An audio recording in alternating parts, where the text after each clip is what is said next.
Has a doctor ever looked you in the eye and told you everything is normal, but you know that it's not? Your labs are within range, yet you're exhausted, gaining weight, and dealing with symptoms no one seems able to explain. So what's really going on?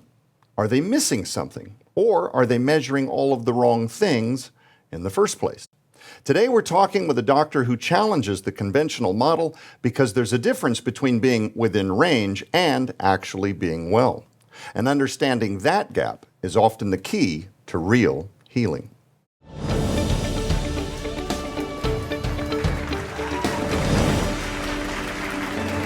Hello, everybody, and welcome back to Life TV Now, where we unpack all matters of truth, faith, and freedom. I'm Joe Artis Horn. Today, we have an absolutely explosive program planned for you, but before we dive in, let me introduce who's here. She's an integrative nutrition health coach with a Master of Science in Health Education. Please welcome our executive producer, Jamie Woodall.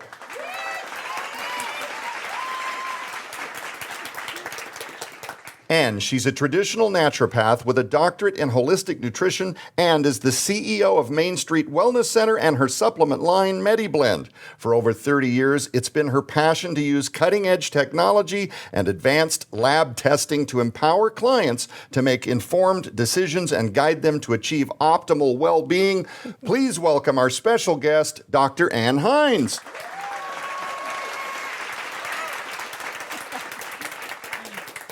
For some of you watching this program today, I think is going to be your moment pulled out of a matrix. This is going to be the episode where God speaks to your heart and he begins to reveal a completely different path for his plans to bring you restoration. But before we dive into our discussion, we want to take a minute to honor our mothers. As we approach Mother's Day, over at Eden's Essentials, we're taking a moment to recognize the strength it takes to care for others every single day, and that kind of strength requires support. Our curcumin formula is designed to help maintain a healthy inflammatory response and overall wellness so you can stay consistent and strong where it matters most. Right now, take 10% off your next purchase of Eden's Essentials Curcumin by using the promo code MOM10. I often say about our curcumin, if you like inflammation, don't take it. I have found it's one of the most rapid ways to address the underlying root causes of things like inflammation. A lot of the people that are taking it are talking about what it does for their brain clarity, their digestion. By the way, very quickly, before we dive in, we're also joined by one of my dear friends and the founder of the Secrets in Healthcare Conference every year, fastest growing health conference in the nation, Billy Coppage. And we were joking before the program started, this is kind of becoming the Secrets in Healthcare television program because, like every other guest now is coming by way of my introduction to Billy Coppage. She has been a cross-pollinator for me for sure. Dr. Brian Artis, John Richardson, Dr. Steve Hewlett, and of course I would be remiss if I didn't mention our good friend Dr. Ralph Umbriaco, who was recently on the program talking about muscle testing and applied kinesiology. That's a great program. Go back to the archives wherever you watch Life TV Now. Dr. Hines, your path into this field is very unique. What led you to pursue naturopathic medicine in the first place? Because a lot of our viewers might even be unfamiliar with the term naturopathic medicine. Maybe they've heard the word allopathic medicine, or they've heard healthcare framed in words like conventional or traditional medicine, which isn't even what a lot of people think it is, because they think of the big hospitals with the big machines and the big interventions. Why did you get into this field, and what do you see it doing with your patients? All right. So I was originally going to go to medical school, and I moved to Chicago, started school there, and I was working for an oncologist full-time while I went to school. And I worked there for 4 years, and it was a wonderful experience. I worked with very caring, knowledgeable staff, some of the best nurses I've ever worked with. We had 4 outpatient clinics in the Chicagoland area where we gave chemotherapy, and this was new at the time. Okay. Very good people. I learned a lot working there, and I just observed a lot while I was working there. I still use a lot of that knowledge in my clinic today. One of the things that occurred while I was working there was the American Cancer Society published data on cruciferous vegetables and their use in preventing cancer. This was based on data that had been researched as far back as the 70s. So I ordered the posters and put them in all the rooms. Cruciferous vegetables, for anybody who who doesn't know, is broccoli, cauliflower, cabbage, things like that. And so I was really enthusiastic about, sharing this information with patients. But that got me thinking, what if we could do something before they get to this point? How do those play a role? What upstream inputs, what physiology changes can we make that will change the trajectory that someone is on? And so that made me change my mind about the direction I was taking, and I decided to go a different path. For somebody watching this program, though, that might not be aware, there's still those out there going, okay, but you keep saying this word naturopathy, what natural something? What is naturopathy, and how does that differ from what their view of probably what they have been told is conventional medicine, or what they've seen casted as allopathic medicine, the different types, and so that they understand, like, what do you do? Right. So naturopathy uses diet, lifestyle, and targeted nutrition to make changes in a person's physiology. The reason it seems different is because for the last 100 years or so, we've had a pharmaceutical-based medical system. Yes, we have. And so when you understand that that's where we're coming from, anything outside that seems unusual or different. Sometimes it's called alternative, but honestly, it was there before the pharmaceutical model was there. Yeah, no, that's a great response, because I often struggle, because you'll see literature and say conventional versus, and it's like, where is the versus coming from? It's the fact that pharmaceutical companies have kind of hijacked everyone's perception of what health is supposed to look like. I would suggest that traditional medicine really does go back to the time of ancient herb use and distribution, people that grew their own food. And we didn't need organic labels on everything because food was inherently unadulterated, right? The way it came out of the earth, right? What sets your approach apart, though, when you're working with patients? Like, what might someone expect if they go to your office and maybe they're on the fence, and maybe they've got family. This is another very common tale. They've got family even advising not to go see the crazy woohoo up the road that's going to sell them like a snake oil. You got to see a real doctor. I've heard that in my own family dynamics over the decades, years and years ago, before they understood that it was a lost cause on me for sure. And it was said, you got to go see a real doctor. Can I tell you a funny story? I would love a funny story. Yes. I was sitting with a patient once and we were talking, and at one point she said, well, I was talking to my real doctor, and then she stopped because she said, oh, I'm so sorry, not that you're not a real doctor. And I said, that's okay, I'm also a fake mother because I have adoptive children. Oh, that's a very classy response. I like that. So we just laughed and went on. I don't take offense. But, another patient asked me, why can't all doctors be naturopaths? And I said, well, they really could. And in some ways really used to be. Because really what we're talking about is the approach to the patient minus the pharmaceutical approach, is really the difference. Before we had the system that we have now, things like homeopathy, colloidal silver, herbology, these were widely in use by what would then have been called conventional doctors. And homeopathy is widely misunderstood. A lot of times people use naturopathy and homeopathy interchangeably. Right. And so I'll just delineate those for people. Naturopathy is a broad umbrella term that just means any kind of natural medicine. Okay. It's very simple. But homeopathy is a very specific form of medicine under that umbrella term that is energy medicine. You can have a doctorate in homeopathy. In fact, the Queen of England, who lived into her mid-90s, her personal physician was a homeopath. So that's what homeopathy is versus naturopathy. So how many times, now I'm not asking you to literally litigate this, but how many times, how often, how frequent do you see new patients come in and they're mystified at why they're still suffering an ailment? And their opening line is, but all my labs look normal.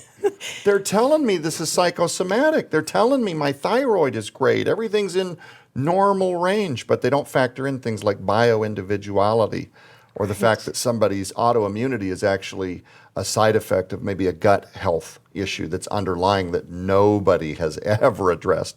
What do you make of that whole concept that my labs are in range? That's probably one of the most common things I hear. And patients will come in and sometimes they don't bring the actual labs and they'll tell me they were normal. And I want to know the numbers because what I consider normal might not be the same. Mm-hmm. And really I want to say, do you want to be normal or do you want to feel good? Because those two things are mutually exclusive often. Yeah. Wow, that belongs on a t-shirt. Say that again for people that missed it. Do you want to be normal or do you want to feel good? Right, Wow. right. Yeah. You know, for decades, and for the people unfamiliar with my journey, we're not going to talk about that today, but for decades, and I know that Jamie has a history very similar in terms of gut health, pancreatic function, autoimmune disease, digestive disorder, dysregulation, dis-ease all throughout our bodies. And all the while, Anne, I was told over and over again, a mix of this is genetic. Another really common one was we don't really know what causes this disease, but we know what treats it. All of my labs look pretty normal, you know, other than fatty liver and some hormonal issues. Most of it looks pretty normal. And then, of course, they recite all of the HDL and LDL and your cholesterol, and you got to eat from the 4 food groups and the food pyramid. And, you know, like if your heart is concerning or if you're a type 2 diabetic, make sure you eat your grains first thing in the morning. And by the way, I just want to say in the middle of this episode, we are not here whatsoever to disparage our friends who are allopathic physicians. Yeah. I know some fabulous ones that love the Lord with all of their heart, oncologists that are praying with their patients through disease for healthy outcomes. This is not an attack. This is just trying to, like you said, delineate the different approaches to medicine. And I will tell you that in my lifetime, the one that has helped me the most, and it's not even a close contest, is everything that I started pursuing, you know, a decade ago in natural medicine, homeopathic medicine, seeing my chiropractors like Dr. Ralph Umbriaco, who's a master of herbalism, and what did God put in the soil that helps our body heal? What are some common patterns, or let's call them red flags, that you observe that you think is being overlooked in traditional medicine? Well, you mentioned thyroid, and that's a really common one. Most of the time, they'll just run a TSH to determine if the thyroid is functioning, but there's so much more to the thyroid than TSH. In fact, TSH is not even a thyroid hormone. That's a pituitary signaling hormone. So the range for TSH is very broad. Labs vary a little bit, but it's point something to 4.5 or 5, something or other, very broad range. I find most of the time women don't feel good unless it's under 2. But that's only one little piece of information. When that number rises, that is the pituitary basically yelling at the thyroid, like we need more hormone, and the thyroid isn't responding. That's why it goes up. But the thyroid produces T1, T2, T3, T4, calcitonin. There's so much more to the thyroid that we need to look at. And so that's a really common one. People come in, they say my TSH is normal. Well, what is normal? 1.7, 4.2. There could be any number of things. And what are the other numbers looking like? To go even deeper, I'd like to just back up a minute. I want to basically pull the curtain back on the Wizard of Oz, as it were. You know that Great scene analogy, where the wizard is, you know, he's so great and powerful and terrifying, and then the dog pulls the curtain back, and it's just this little man operating things. So I kind of, or the Emperor's New Clothes analogy, I kind of want to expose that all disease is really a combination of 2 factors: impediments and lack of tools. What are the impediments? That's your genetics, illnesses and injuries, toxin exposure. We're all exposed to a variety of toxins in our air, water, food, soil. So those impediments that rack up. And then what are the tools? What are the tools that our body uses? If we start with the understanding that this body has its own built-in intelligence, how do we know that? The heart is beating 4,000 or 5,000 times per hour without our say-so. We have no input on that. The kidneys are filtering our blood almost every 5 minutes. All the blood goes through there. And I don't have any idea how to make a red blood cell. Our body's just made 2 million. So that's a high level of intelligence, right? So if we start with that premise, the next question is, when something goes wrong, what's the body missing? Okay, well, we talked about the impediments. What are the tools the body uses to do that every day? Vitamins, minerals, cofactors. There are about 90 essential nutrients our body needs every day. 60 of those are minerals. If we are not getting those, something's going to break down, like your car. If you don't put the right oil in, if you don't put the right gas in, it's not going to run right. Yeah. So if we can identify some of these impediments and do something about them, if we can identify some of the tools that are missing, the body uses its intelligence to then close that gap. In that gap, we get these symptoms that alert us that something is wrong. And we typically will gather symptoms together and give them a name. It's usually a Latin name. Yes. or it's the name of the doctor that coined the phrase, like Alzheimer's or Parkinson's. Those are named after the doctor. And I see the value of naming them.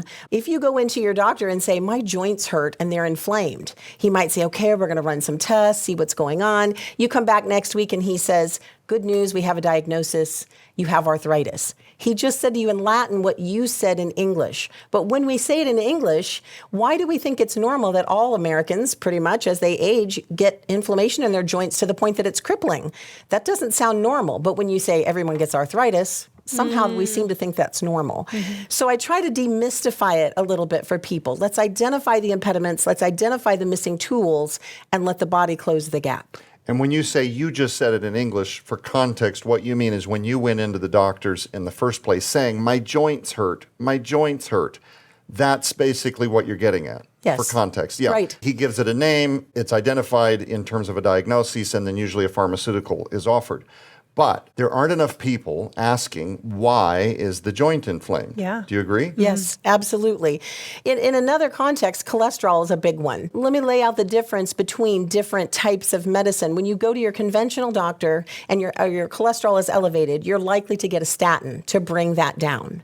Now, if you stop taking the statin, the cholesterol will rise again because we didn't address the root cause Why of it's why there in the first place. Exactly. Functional practitioners will give you something like red yeast rice or bergamot, and that will effectively lower it without the toxic side effects of a statin.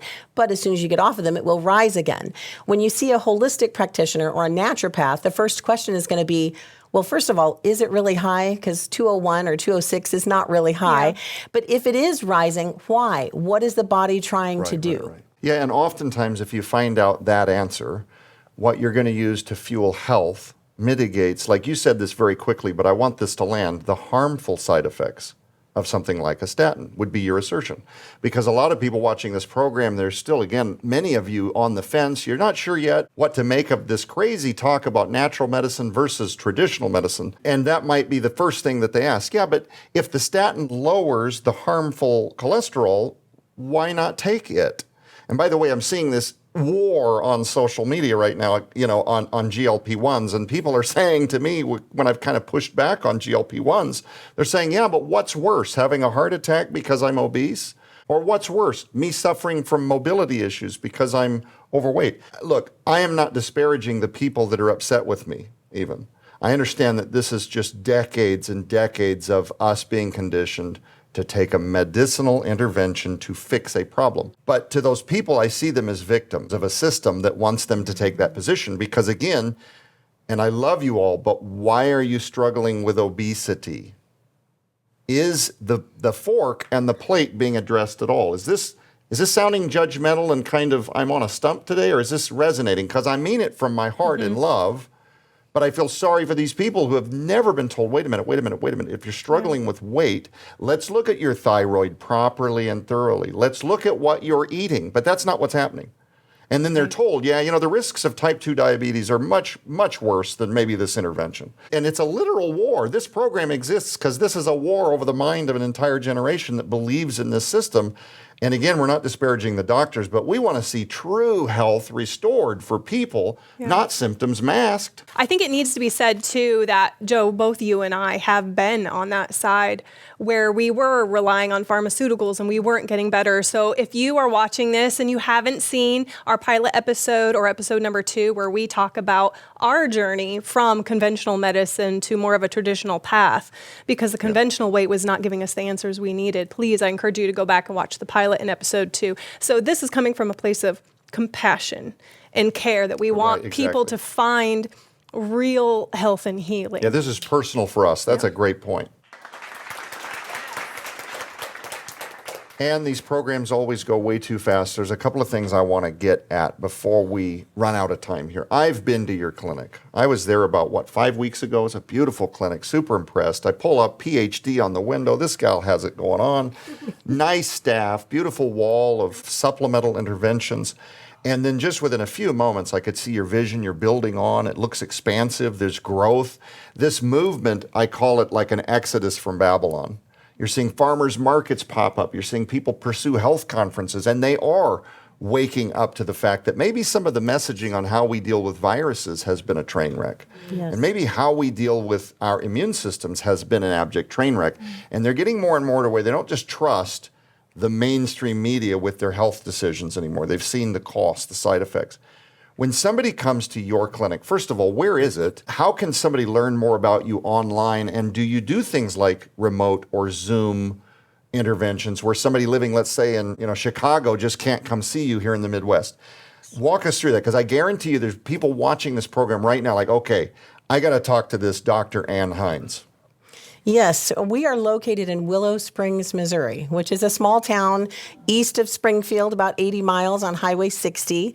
I do remote. We actually have a map up of patients all over the country. It's amazing. So you can come in person or we can do it over Zoom. Most of the work can be done over Zoom. But when you come to my clinic as a patient, the first thing that I do is listen. Your average doctor visit in the country is 10 or 15 minutes. I can't even begin to understand where you are in 10 or 15 minutes. So your first appointment is going to be a good hour and a half, maybe 2 hours. I think ours was a little longer. Yeah, I went and saw Dr. Ann, and we just talked for like 2 hours, and I was so impressed at the kind of time you put aside for me. It was amazing. Yes. Well, that's very important for me because when you are talking, I am listening for clues to understand. Sometimes a little comment that may not seem important is a linchpin for me in understanding what's going on with your physiology. And then the next thing I do is a series of testing. I will use the lab work that you may already have. Right. And let me jump off for just a moment and say something about the conventional doctors. They are waking up too. I will tell you that in the span of over 30 years that I've been working, I've gone from being fringe and a pariah to having a very good working relationship with the doctors in my area. And so we're able to work cooperatively for the benefit of our patient. I will communicate with them with what I'm doing. If they need medication changes, we'll discuss that. I have a very good relationship, and I have to say I've been very impressed with myriad doctors in my area that truly want their patients to get well and are open to other paths of getting them well. So I do testing in addition to labs. I will do DNA. Genetic testing is really one of the backbones of what I do because that is literally the blueprint of you. I do tissue mineral analysis. That's through a sample of your hair. Back to what I was saying about those 90 nutrients and 60 of them are minerals. Those mineral interactions are what are driving the biology in our bodies. I do fatty acid testing. Omega-3s get a lot of talk, fish oil. If you eat wild-caught salmon every single day, you're still not getting enough omega-3. It really does need to be a supplement. And so I do a testing to that because I don't like to guess. I like to know where you are, and I like to see the numbers change. I want my patients to come back and subjectively tell me that they feel better, but I also want to see the numbers change on the lab. I want to get them well and then send them on their way so that they are no longer dependent on me. Right. Because over the course of the time we're working together, I'm going to teach you about your body and how to maintain that health.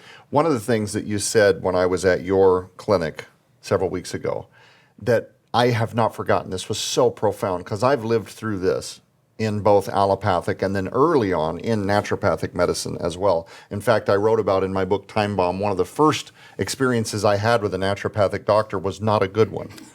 It was a wall of money up front, no results whatsoever. And my wife is here, would attest. This is not me being a victim. Because I've given lots of praise to people like Matthew Sams and Dr. Ralph Umbriaco and Josh Vance and my good buddy Daniel Belt. This is not me being a victim. I've said these people helped me a lot before they came along. My first one was not a good experience. And I didn't put her name in the book. It was one of those, everything's a paywall, wall of cash, every test, no revelation, and then no access, no availability. I had very basic questions, and I took her literally every assignment. She said, just eat bone broth. I went home and almost starved myself to death, my wife watching me do this for a week. I'm like shaking and I'm withdrawal and I have no carbs in my body at all. Like straight from 0 to 1,000 overnight was just drinking bone broth because she said drink bone broth. And I'm thinking maybe this is like a cleanse. I don't know what's happening. Anyway, not a good experience. And I don't want to go any further into details with that. But one of the things that you said that I absolutely loved, and it was very profound, with just a couple of minutes left on the clock, is you said, I want to address what's happening in the patient's body, but I want to do it in the right sequence, in the right order. That is so important. I tell people, as a holistic health practitioner, board certified through the American Association of Drugless Practitioners. People ask me questions and I tell them, do not do this fast-moving parasite detox that you're seeing online. Do not do this quick-paced liver detox. If you do this out of order, you end up with all kinds of detox illness, the Hertzheimer's effect. You may end up with your liver is like unable to keep up, and then suddenly the enzymes are through the sky and you're very ill and you're very weak. And you need, in a lot of cases, if it's really, really bad, in my view, you need to be coached by someone who knows where to begin. And it's not always the quick 30-second YouTube gimmick video that says, hey, this is the thing to all your problems.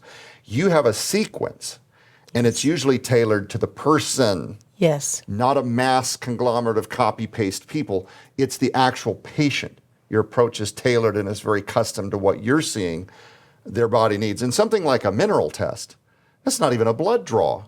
You could walk in any condition and have that done, right? Correct. Yeah, I don't write the same protocol twice, ever. And I don't write disease-based protocols. I write people-based protocols. And I think that's an important distinction. And then what you said about the sequencing is so important because, for instance, somebody says, oh, I think I have adrenal issues, and they're going to take this adrenal stimulant, and it's going to make them worse because they aren't ready for that step. You have to look at where the bottlenecks are. Hands going up all over the building. If that's you, raise your hand. Yeah. That was me. I remember taking an adrenal stimulant at Disneyland one year early on thinking it was going to help me. And oh, my word, I was almost passing out. It was like, anyway, this isn't about me. I love that you're pragmatic about the process. In just a minute, because we're almost out of time, Dr. Ann, at the end of the day, what is your goal for a patient that sees you? My goal is to give them independence from me. I don't want a continuous patient. I want them to get well enough and be educated enough that they can maintain their health. And then I recommend they come in and check in with me maybe once a year or something. We'll run a couple of basic tests to make sure they're still in range. How long it takes for them to get there depends on what condition they're in and how hard they're willing to work. Some people get there rather quickly. I had an 85-year-old that I just graduated. That's what I call it when I graduate them. That's awesome. It only took her 10 months. And that's at 85 years old. She's made incredible changes. And I have lots of stories like that. I know we're out of time, so I can't tell more of them, but that's always my goal is to get them to that point where they are stable and they can manage their own health and go on about living their lives. Yeah, and that is honestly so unique to the thinking of natural medicine. Again, that's one of the things I appreciate about you, Ann. We're basically out of time, but it isn't your goal to put somebody on one medication and then 3 medications and 7 medications, and then 10 years later they're on oxygen. And so if you look at the results of those 2 lanes, one of them being natural and the other one not, I think it's clear at this point what side of the aisle I fall on. How many of you think we need Dr. Ann to come back again next week? Unfortunately, we're all out of time. I hope you learned something profound today that maybe was your matrix moment where God is going to begin to move in your life and show you a new path for your healing journey. For everybody here in studio, Dr. Ann Hines, Jamie, thank you so much for being back with us again this week, right here on Life TV Now. Keep your eyes on the prize, which is Jesus Christ. We'll be back.